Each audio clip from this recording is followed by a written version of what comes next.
So it looks like one of my least favorite things that happens all around, the service industry is now coming to the theme parks. And we see this frame from inside Universal. First time noticing gratuity is now an option at Universal Studios Hollywood.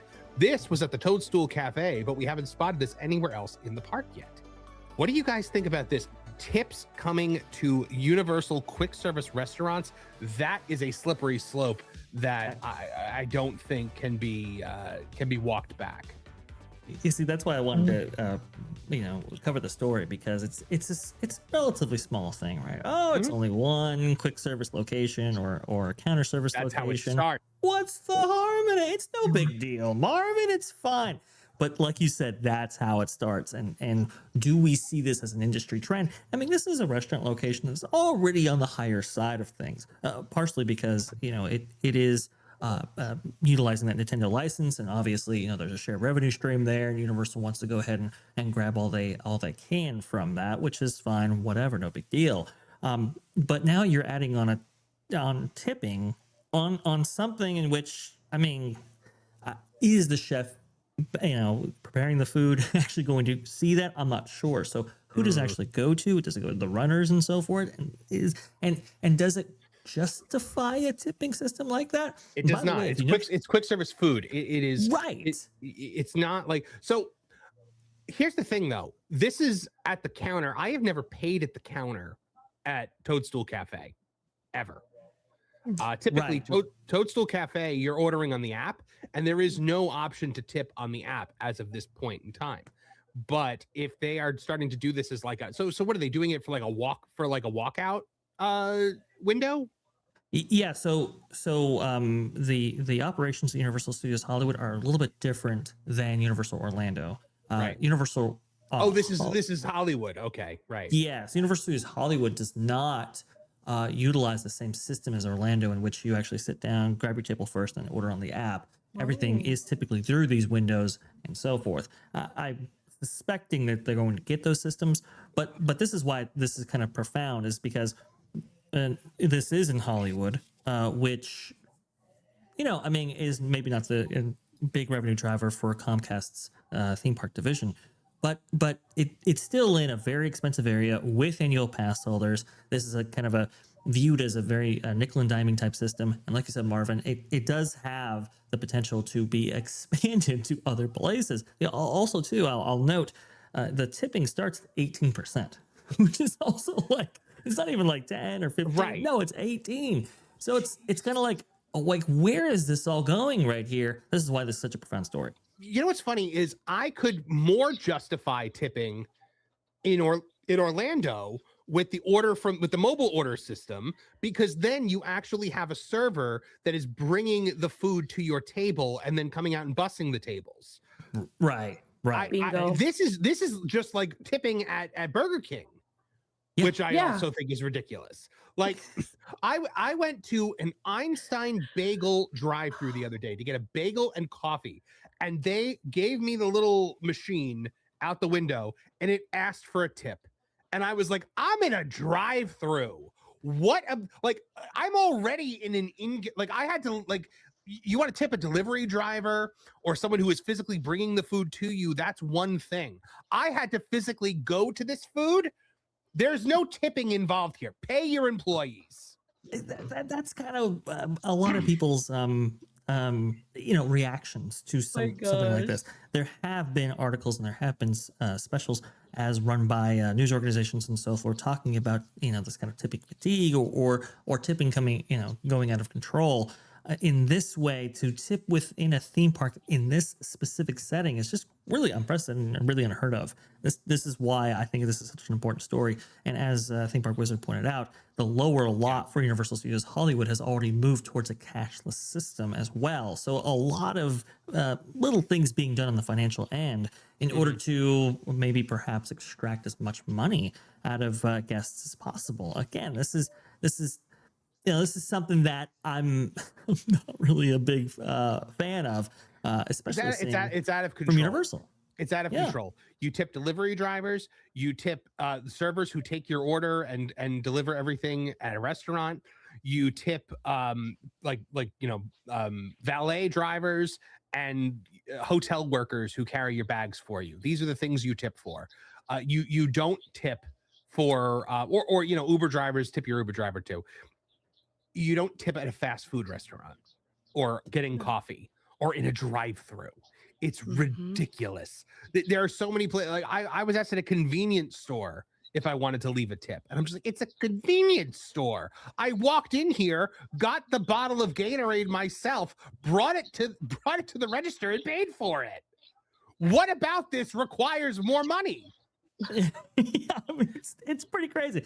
I want to go ahead and throw it to Erika real fast, but before that, Wizard has some clarification for us. At Toadstool Cafe in Hollywood, they serve your food at the table and they bus it. Yeah, that's you fine. just order at the counter, then they bring your food to you at the table. That's I still can't justify the tip. I still can't justify it in Orlando either. I just said it was more understandable. So that is more understandable than just getting it from a counter. But still, it's only a matter of time. If Universal rolls this out, Disney is going to be licking their lips about like we can pay our restaurant employees less because there'll be tips. And at what point, if you do a mobile order for 8 or more people, are they going to start doing required gratuity the way they do in the restaurant? Right, like counter service restaurants and so forth. And here's the other thing too. It's good that those services are available within Toadstool Cafe. The problem is that do you ensure how do you ensure that this tip goes to the people that are working, maybe perhaps the most? There really is no insurance in that. And so when you're presented with something just right out the gate, while you actually pay to tip, that's before this busing service actually comes in and so forth. So there's a lot of, I think, problems with this. Erika, please go ahead. I think it's just our culture. This is where we are today. Everywhere you go, they ask for extra tips. And it seems like people aren't being taught etiquette. My mother was a hairdresser and, she's also a boomer. So I was raised, you only tip on certain occasions, and that is sit down restaurants, your hairdresser, at a barbershop. If they're coming to pump your gas for you, Wait, hold on. I lived in New Jersey for 30 years of my life where they pump your gas for you, and I have never tipped a gas attendant. That's not a thing in Jersey. Well, I meant like maybe I don't know if back in the old days they ever did anything like that. But basically, the service has to be like full service, to the customer, not just a half service, or where you're basically servicing yourself. But my concern is, could we in the future, as a culture, end up where these companies and everywhere you go, they just automatically put the tip in and you're forced to pay gratuity? Could we evolve into that? Because it's bad enough the way that it is now. You have the option now, but could we move into a future where we don't have I hope not. I hope there's laws against that, but my brain just kind of goes to worst case scenario. I can't help myself. Yeah, it is, especially with the premium that places like Universal and Disney now apply to food prices, MJ. We are at a point now where we are paying more than ever for this food. Pay your employees. Don't expect us to pay extra when we're already paying a premium. MJ, your thoughts on this, please? I agree 100%. Pay your employees. If it's a walk-up, pickup order, mobile order, tipping should not be required. I'm actually picturing the restaurants in Epic. I can't think of their names. I think it was like the Blue Dragon, and then there's the other one with the aquatics and the fish. Those are, considered fine dining in the parks. Yeah, gratuity would be expected because you're sitting down and you're being served. But if you have to walk up, stand in line, order your food, pay, and then go sit down and then go pick up your food again, no, gratuity should not be a requirement. But to theme park Wizards' point, yes. So if they're busing and serving, yeah, maybe, a little something. But I just think that in today's day and age, things are turning into something that we just can't understand. And companies are not taking care of their employees like they did 2 decades ago. I remember back in the good old days, they used to take care of their employees, not just hourly or salary. They used to get really good bonuses and holiday, gifts and things like that. I remember my mom worked at Sears, and they took such good care of her. She was an hourly employee, and they had these big elaborate holiday parties for the employees. She'd come home with a ham and a turkey. That's the way to treat people. They don't do that anymore. We have lost corporations across the globe. They have really lost, the vision of take care of your people. And these theme parks are just going in that direction, it seems. And it really makes me sad for the workers, That's my opinion. So Chef Eddie says Marvin got the mafia discount. They don't have to tip. Number one, there's no such thing as the mafia. And number two, if there was, those guys tip a lot. We do. By the Benjamins, believe me. No, they are very generous people. But even though they don't exist. Marvin was exactly right in terms of the cost. So at Universal's Hollywood Into and Still Cafe, I mean, you're talking $18.99 for a grilled chicken burger. You're $18.99 for the Mario burger, $17.99 for the fire flour spaghetti and meatballs.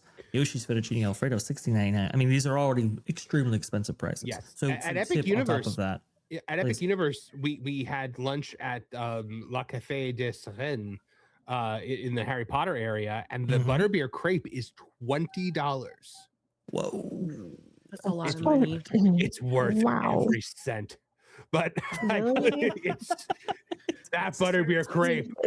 Oh, that is the thing. I got the butterbeer crepe and a hot butterbeer. I had never gotten a hot butterbeer before, and it was exceptional. I'm sorry, was that with your annual pass discount or without it? It was without. It was before the discount. Before the discount. Okay. Yeah, in the app it was listed as being $20. Okay, gotcha. But that it's just like you're paying a huge premium for this food, and as we all know, with things like Mickey bars, they cost pennies to make. These companies can afford to pay their employees with the thousands of % that they mark up these items. So, well, guys, it stands to be seen whether or not this kind of sweeping change is going to roll out. We may just be seeing the tip of the iceberg. Thanks for watching That Park Place News. For more information, consider checking out www.thatparkplace.com. And don't forget to subscribe, share, like, and send this out on your favorite social media account.